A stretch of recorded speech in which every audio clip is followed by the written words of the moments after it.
are you all right? I'm good. You don't look very good, honey. Is it that obvious?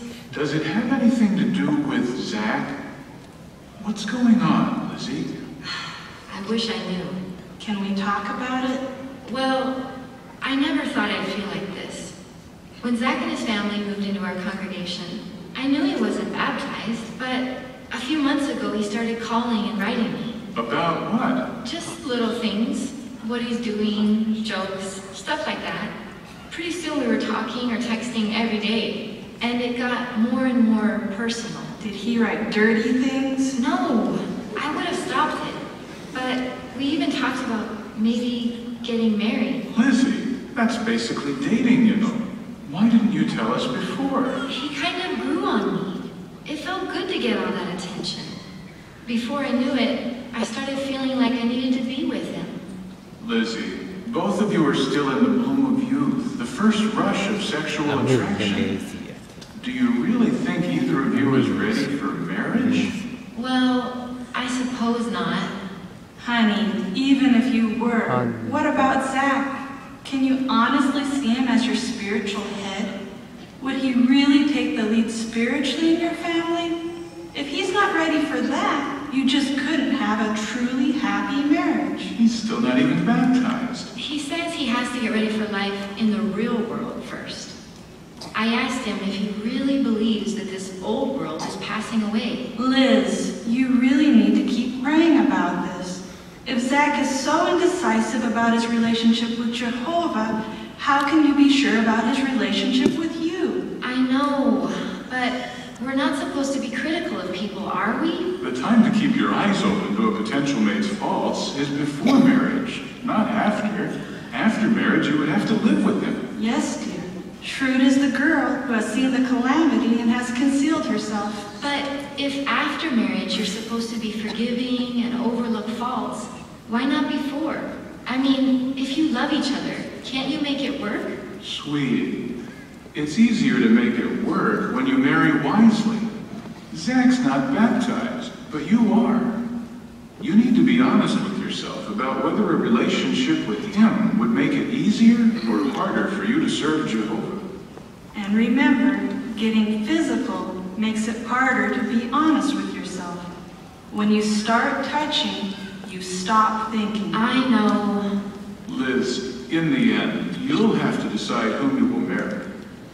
We want to help you make wise decisions. Decisions that will make you, your children, and even your grandchildren happy now and in the new world. Mom, Dad, I know you're telling me all this because you love me. But when I see other girls with their boyfriends, I wish I had that too. I just feel so alone. That's only natural, dear. But the worst kind of loneliness is being married to someone who doesn't share the things closest to your heart, things involving Jehovah. He has to be the third chord in your relationship from the beginning. That's how it was for Brother and Sister Fields, you know. They've always been a good example for your dad and me. You should ask them sometime about their marriage. And sweetie, for family worship this week, let's go back over some of the articles on marriage in our publications. Maybe they'll mean even more to you now. Okay. We have confidence in you, Liz. We know you'll make good decisions. Always keep Jehovah in the picture. Pray to him and think about how the decisions you make now will affect your future.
I know how he really is. He's gorgeous. Not like some people. Speaking of some people, here comes John. Hi, girls. Liz, I thought you might be looking for this. Oh, John, thank you so much. I've been looking all over for it. Hi, John. Are you coming to the gathering? Yes, but I'll be a little late. You? Late? Why? I promised brother and sister Fields I'd help them get their computer going. Aw, that's so nice of you. Don't worry, we'll save you some food. Thanks. Well, I'd better get to class. Don't want to be late. Take care. Bye. Man, see what I mean? He'd come late to a party to work on somebody's computer. Mr. Geek from Geek Universe. Did you forget how he fought his way into the truth with his whole family against him? What's with all this defending John? I thought you liked Zach. I'm not defending him. Lizzie, I'm telling you, you don't know how good you got it with Zach. But he's not baptized. Besides, my parents don't think I'm ready for dating and marriage. My mom's fine with my getting married. Isn't that what the Bible says to do? So you don't burn with passion? Yeah, but it also says if you're past the bloom of youth. I'm no little kid. I know what I want. And I don't intend to get to the market late and miss out. Just what makes you think I'm gonna miss out? Well, for one thing, look at your clothes. So you think I should start showing more curves and skin like you do? Look, when you start buying my clothes, you can tell me how to dress, okay? Do you want to wind up married to someone who loves you as a person or who's only interested in your body? Do you want to stay single forever? Better to be single and happy than married and miserable.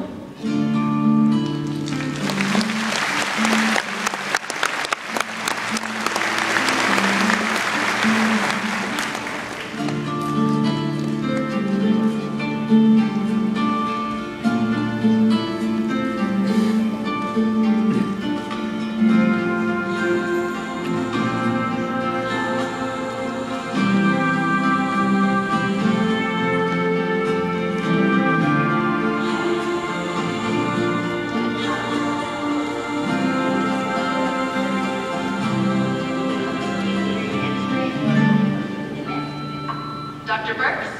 Dr. Tom Burks, you have a call waiting on line 2. It's nice of you to come here with us, Liz. Oh, and congratulations. We heard you started auxiliary pioneering. Thanks, Sister Fields. I remember when we first started your congregation in the circuit. You couldn't have been more than 4 years old. We fell in love with you. Your mom was tired after the meeting, but you dragged her out in service anyway, saying, I love talking to people about Jehovah. Hard to believe you've grown so much. How's everything going? Pretty good. That's bad, eh? You feel like talking about it? I guess maybe that would be good. It's about Zach. I stopped seeing him, but he's been hard to get over, especially when I see him hanging out with Megan now. Sometimes I wonder if I'll ever feel that way about anyone again. Of course you will, Lizzie, dear. Jehovah is very kind. He created our hearts to heal. Besides, it's not necessarily a failure when a romance doesn't work out. It might even be a success. Oh, yes. We're both so glad we didn't marry any of our first heartthrobs. We thank Jehovah every day that we found each other. See that? That's the smile that won my heart. Wow, true love. But how do you know when it's real? That's a good question, Liz. Physical attraction and even strong feelings are not enough. There has to be a solid foundation for feelings or they will fade away. Yes. It takes time to see a person's true colors and to figure out your own feelings. You've got to get past that initial rush of emotions and find out if this person really fears Jehovah and lives for him. Yes, charm may be false. Good looks may be vain, empty. With boys too. It's the inner person, the secret person of the heart that you have to live with. Many people get fooled by what a person appears to be on the surface. You can't judge a book by its cover. Then how can you know what someone is really like? First, pray about it. then talk. And while you're getting to know someone, safeguard your heart. You've got to hold back from falling in love until you know whether you'll bring out the best in each other. That's the kind of person I need. For sure. But don't think just about what you need and what you want. What does the other person need? True love isn't just about getting. True love is about sharing and giving. If people don't have that kind of love for each other, they shouldn't get married. Lizzie, the Bible says that you must love your mate. So look for someone who's easy to love. Love should make you happy. If it doesn't, something's wrong. Remember, the blessing of Jehovah makes rich, and he adds no pain with it. A true companion is loving all the time, not on again, off again. But isn't it normal for a couple to argue, especially at first? Not really. In the movies, relationships start out rocky, and then the couple fall in love and live happily ever after. In real life, happy marriages grow out of good friendships. Of course, no two people agree on everything, but true love is comfortable. You can live with it. I want my marriage to be happy. It should be. But to be happy in marriage, first, you need to be happy as a single person. And you don't have to pretend. True happiness is like true love. It can't be faked. It comes from serving Jehovah and others. We had a big advantage. We were in the same congregation, so we could watch each other at close range without getting involved romantically right away. We knew each other's family and how we each treated them. I got to know Priscilla's mother and grandmother. And I'll tell you a little secret. She's a lot like both of them. Oh, you? No, that's a good thing. They were both wonderful people, like you. Paul's always been very romantic, you know. He even sings to me sometimes. But it takes more than romance. Before we got married, I asked him to promise me he'd read the Bible with me every day. And I've kept that promise, haven't I, sweetheart? You see, Lizzie, a man like Paul is worth waiting for. I'll never forget the time he was rushing out, but stopped to pick a rose for me from the garden. Can you imagine? My punctual Paul made himself late and bloodied his thumb, too. Brother Fields, you're awesome. Priscilla, where am I going to find another one like him? Well, this one's pretty special, all right. But there are other good brothers.